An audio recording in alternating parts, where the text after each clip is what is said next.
maanta soo dhaweynay madaxweynaha dowladda Jubbaland madaxweyne Axmed Madoobe waxaan ku faraxsanahay inuu maanta uu nagala soo qayb galay xafladda caleemasaarka ay ku dhici doonto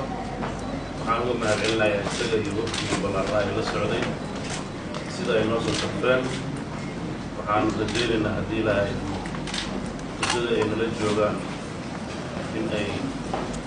nala wadaagi doonaan farxaddaas ay dadka reer Puntland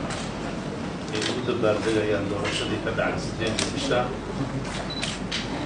wixii war oo dambe dib aan u yeelnaa qalabkii lagu qabnaa soo dhaweyn iyo maxabaysiin ku soo dhaweynayno magaalada Garowe caasimadda dowladda Puntland mudane soo dhaweyn محمد وعلى آله وصحبه وسلم أنا حاول مهرعين مدحوينها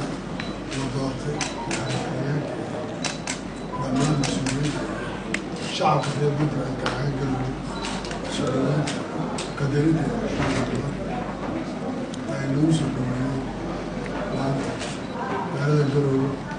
يلا أقول حفلة على مساء جنبها أنا أعصر أنا ما كان قلت له وعمال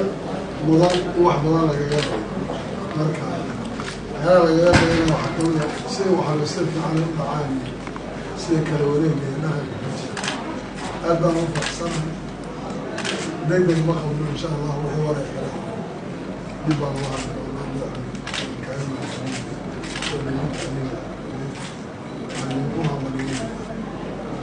شعب في اليوم أيوة كائنات حالة من وجهنا كم على يقول ذا الممكن إن شاء الله